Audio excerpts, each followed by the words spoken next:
శ్రీమాత్రే నమ. ఈ వీడియోలో మనం కన్యా రాశి వార ఫలాలు పరిశీలించినప్పుడు ఈ కన్యా రాశి వారికి ఇంచుమించు ఈ నెలాఖరు వరకు కూడా 12వ స్థానం అందే శుక్ర కేతు గ్రహాల సంచారం. ఇది భాగ్యాధిపతిగా వ్యయస్థానం కేతువుతో కలిసి ఉండడం వల్ల ఏదైనా ఒక పుణ్యక్షేత్రాన్ని దర్శించడం కానీ, దూర ప్రాంతంలో లేదా విదేశంలో ఉన్నటువంటి మీ కుటుంబ సభ్యుల్ని కలుసుకోవడం కానీ జరిగే అవకాశం ఉంది. ప్రధానంగా స్త్రీలకి వారికి కొంత అనారోగ్యపరమైనటువంటి సమస్యలు, వ్యక్తిగత సమస్యలు చాలా ఇబ్బంది పెట్టడం జరుగుతూ ఉంటుంది. అలాగే అధిక ధన వ్యయం అనవసర ఖర్చులకి జరుగుతూ ఉంటుంది. ఏ వైద్యం పేరుతోనో, ఏదో బ్యూటీ పార్లర్ పేరుతోనో, ఏదో విలువైన వస్తువులు కొనాలనో ధనం విషయంలో మోసపోవడం, నష్టపోవడం కూడా జరిగే అవకాశం ఉన్నది. ఇక ప్రధానంగా ధనాధిపతిగా వ్యయస్థానం, ఇది కుటుంబ సభ్యుల వల్ల నష్టపోయే అవకాశం ఉంది. భార్య వల్ల కానీ, కుటుంబంలో ఉన్నటువంటి స్త్రీల వల్ల, అంటే కుమార్తె వల్ల, కోడల వల్ల, మొత్తం మీద వాళ్ళు ఏదో అధిక వ్యయం చేయడం వల్ల, వాళ్ళు ఏదో హెల్త్ ప్రాబ్లం వల్ల, కారణం ఏదైనా సరే ఈ కుటుంబ సభ్యుల కొరకు అధిక ధన వ్యయం జరుగుతూ ఉంటుంది. వ్యక్తిగతంగా ఆదాయం కన్నా ఖర్చు ఎక్కువ రావడం వల్ల తప్పనిసరి పరిస్థితుల్లో గతంలో దాచుకున్నటువంటి ధనం ఖర్చు పెట్టడం కానీ, ఏదన్నా ఒక స్థిరాస్తి మీదో గోల్డ్ మీదో అప్పు తేవడం కానీ ఈ సమయంలో జరిగే అవకాశం ఉంది. ఇక ప్రధానంగా పరిశీలించినప్పుడు మరి లాభస్థానంలో గురుగ్రహం, ఇది చాలా వరకు జాతకుడికి సమయానికి ఎవరో ఒకరు ఆదుకోవడం జరుగుతుంటుంది. అటు తల్లిగారి తరపు నుంచి సహకారం లభిస్తుంటుంది, భార్య తరపు బంధువుల నుంచి సహకారం లభిస్తూ ఉంటుంది, గురువుల ద్వారా, మీ పిల్లల ద్వారా సహకరించడం జరుగుతూ ఉంటుంది. అయితే మీకున్నటువంటి వ్యక్తిగత కారణాల వల్ల, మొగమాటం వల్ల ఎవరిని మీరు ఈ ధనాన్ని వారి దగ్గర నుంచి ఆశించడం కానీ, వారిని అడగడం కానీ సాధారణంగా చేయరు. మీ వనరుల్లో మీ దగ్గర ఉన్నటువంటి ధనంతో కానీ, మీ దగ్గర ఉన్నటువంటి వనరులతోనే మీరు మీ పనులు పూర్తి చేసుకుంటారు తప్ప ఇతరుల నుంచి పెద్దగా ఇబ్బంది పెట్టే ఆలోచన మీకు ఉండదు. బట్ అయినప్పుడు కూడా కంప్లీట్గా వారి యొక్క సహకారం మీకు లభించడం జరుగుతుంది. ప్రధానంగా వృత్తిపరమైన ఇబ్బందులు ఈ జాతకుడు చాలా వరకు ఎదుర్కోవడం జరుగుతుంటుంది. వ్యాపారస్తులైతే చాలా వరకు ఫైనాన్స్ పరంగా నష్టపోవడం, కొన్ని కంపల్సరీ ఖర్చుల వల్ల వ్యాపారాన్ని వైండప్ చేయడం కానీ, క్లోజ్ చేయడం కానీ జరిగే సూచనలు కనబడుతున్నాయి. ఇక ప్రధానంగా ఏంటంటే రాష్ట్రాధిపతిగా ఉన్నటువంటి బుధుడు దశమస్థాన సంచారంలో వక్రగమనంలో ఉండడం జరుగుతుంది. జాతకుడు ప్రస్తుతం సంపాదిస్తున్నటువంటి ఆదాయంతో పాటుగా అదనపు ఆదాయం కొరకు ప్రయత్నం చేయడం జరుగుతుంటుంది.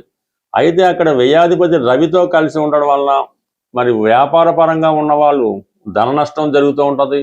ఉద్యోగస్తులకి సడన్గా వృత్తిలో డ్యామేజ్ జరుగుతుంటుంది. ఉద్యోగం పోవడం కానీ, ఉద్యోగం వదులుకోవడం కానీ, లేదంటే మీరు పనిచేస్తున్నటువంటి వ్యాపార సంస్థకి ఇబ్బంది రావడం వల్ల మీరు నష్టపోవడం కానీ, అంటే ఓవరాల్గా వృత్తిపరమైన ఇబ్బందులు రావడం జరుగుతూ ఉంటుంది.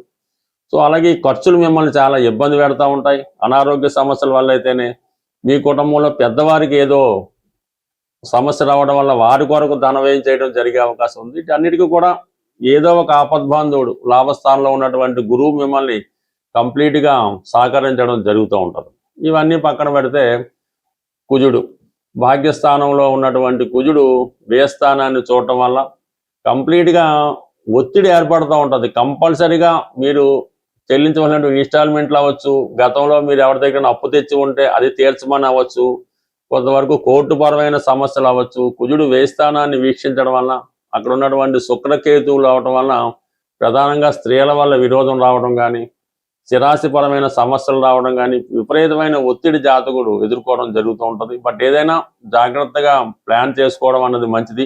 ఏ విషయంలో తొందరపడకుండా ఉంటే నిదానంగా అన్ని పనులు కూడా వాటికి అవే పూర్తి అవుతుంటాయి. ఇక ప్రధానంగా ఈ వారం గ్రహాలన్నీ కూడా 6, 12 స్థానాల మధ్య ఉండిపోవడం వల్ల, ఇది ప్రధానంగా 6వ స్థానం అన్నది శత్రువులు, రోగాలు, రుణాలు, వాటి వల్ల ఇబ్బందులు. అయితే వాటిని ఓవర్కమ్ చేస్తారు, వాటి నుంచి బయటపడడం జరుగుతూ ఉంటుంది. 12వ స్థానంలో కేతువు, శుక్రుడు వల్ల హాస్పిటలైజేషను, స్త్రీల వల్ల కానీ, కుటుంబ సభ్యుల వల్ల కానీ, దూర బంధువుల వల్ల కానీ నష్టపోవడం, ఇటువంటి కొన్ని ఇబ్బందులు జరుగుతూ ఉంటాయి. బట్ ఏదైనా ఈ రాశివారు కేతుగ్రహ అనుగ్రహం కోసం కంప్లీట్గా ఈ వారం రోజు విఘ్నేశ్వరుని పూజ చేసుకొని ఏదైనా ఆలయంలో వినాయకుడికి ఒక 11 కొబ్బరికాయలు సమర్పించడం వల్ల మీ సమస్యకి పరిష్కారం లభిస్తుంది. ప్రధానంగా ఈ వారం యొక్క గ్రహస్థితి మనం పరిశీలించినప్పుడు ఇంచుమించు ఈ నెలాఖరు వరకు పర్టికులర్గా ఈ వారం శుక్రగ్రహం కేతువుతో కలిసి సంచరించడం వల్ల ఇది ప్రతి రాశి వారికి వర్తిస్తూ ఉంటుంది అన్నమాట. ఇది ప్రధానంగా ఆర్థిక పరంగా తీవ్రమైనటువంటి ఆర్థిక ఒత్తిడి ఏర్పడడం జరుగుతుంది. స్త్రీలతో విరోధం రావడం జరుగుతూ ఉంటుంది. అలాగే మీరు స్త్రీ అయి ఉంటే వ్యక్తిగతంగా మీ ఆరోగ్యం ఇబ్బంది పడడం కానీ ఇతరుల చేతిలో మోసపోవడం కానీ జరిగే అవకాశం ఉంది. ఇది ఏ రాశితో సంబంధం లేదు. ఈ శుక్రుడు ఈ విధంగా ఉన్నప్పుడు కంప్లీట్గా ఇటువంటి ఇబ్బందులు ప్రతి ఒక్కరికి రావడం జరుగుతూ ఉంటుంది. సో ఈ సమయంలో మీరు చేయవలసిన పరిహారం ఏదైనా అంటే కంప్లీట్గా ఇది ఒక రోజుతో సరిపోదు. శుక్రవారం ఒక 6 శుక్రవారాలు కంటిన్యూగా చేసుకోవలసి ఉంటుంది. సాయంకాలం సమయంలో అంటే సూర్యాస్తమం అయిన తర్వాత ఏదైనా ఆంజనేయ స్వామి వారి ఆలయం కానీ సుబ్రహ్మణ్య స్వామి వారి ఆలయం అయినా పర్వాలేదు. సాయంకాలం పూట ఒక ఎరుపు రంగు పువ్వులు, మందార పువ్వులు కానీ గులాబీ పువ్వులు కానీ చాలా ఫ్రెష్గా ఉండాలి. ఒక 6 తీసుకొని ఆ హనుమాన్ దేవాలయంలో స్వామికి సమర్పించవలసి ఉంటుంది.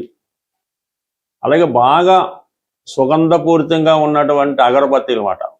అంటే కామన్గా వెలిగిస్తే మొత్తం చుట్టుపక్కలంతా వ్యాపించే విధంగా కొన్ని అగరబత్తీలు ఉంటుంటాయి కదా, అటువంటి ఒక ప్యాకెట్ ఆ స్వామివారి దేవాలయంలో ఇచ్చి అవి అక్కడ వెలిగించడం, అంటే ధూపం వచ్చే విధంగా వెలిగించడం వల్ల మరి మీరు ఆ దేవాలయంలో కూర్చొని లక్ష్మీ అష్టోత్తరం కానీ శ్రీ సూక్తం కానీ కనకదార స్తోత్రం కానీ సైలెంట్గా పఠించడం వల్ల కంప్లీట్గా మీకు ఈ 6వ వారం వచ్చే లోపల ఈ యొక్క ధనలాభం కలిగే, అంటే ఎప్పుడైతే ఒక వ్యక్తికి ఈ స్త్రీల నుంచి విమర్శలు రాకుండా, స్త్రీలతో శత్రుత్వం లేకుండా, స్త్రీల యొక్క అనురాగం కానీ వాళ్ళ యొక్క ప్రేమని పొందినప్పుడు ఆటోమేటిక్గా ధనం కూడా ఆ విధంగా వాళ్ళని ఆకర్షించడం జరుగుతూ ఉంటుంది. అందువల్ల ఈ సమయంలో మీరు ఈ 6 వారాలు కూడా స్త్రీలతో, అంటే తల్లితో కానీ చెల్లెలతో కానీ అక్కగారితో కానీ ఈవెన్ ఎవరితో కూడా శత్రుత్వం పెంచుకోకుండా కంప్లీట్గా మీరు ఈ నియమం పాటించడం వల్ల మీ జీవితంలో కంప్లీట్ మార్పు రావడం జరుగుతుంది. గురువు బలంగా ఉన్నప్పుడు కూడా మనకి పరిహారాలు చేయనప్పుడు అవి ఫలిస్తూ ఉంటాయి.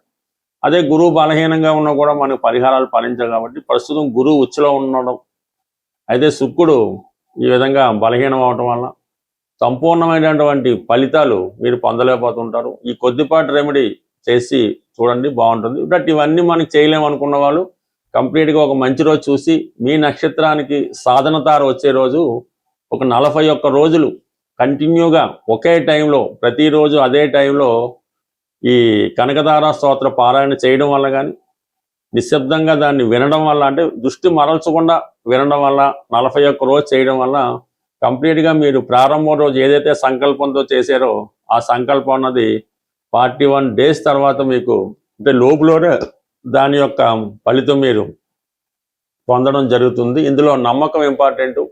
బట్ ఏదైనా మీ గృహంలో ప్రతి శుక్రవారం లక్ష్మీ అమ్మవారి ఫోటోకి ఎరుపు రంగు పూలతో అలంకరించి వెండి గ్లాసులో, అంటే వెండి పాత్రలో పాలు నైవేద్యంగా పెట్టి అందులో కొద్దిగా బెల్లమో పటిక పందారు వేసి ఆ ప్రసాదాన్ని మీరు తీసుకోవడం వల్ల కంప్లీట్గా మీకు ఈ గృహంలో ఉన్నటువంటి ఆర్థిక సమస్యలు కంప్లీట్గా తొలగిపోవడం జరుగుతుంది. ఒకటి చిన్న విషయాన్ని మీరు గుర్తుపెట్టుకోండి, మీ కుటుంబంలో మీ గృహంలో స్త్రీలు ఎంత సంతోషంగా ఉంటే మీ ఫైనాన్స్ పొజిషన్ అంత ఇంప్రూవ్గా ఉంటుంది. స్వస్తి.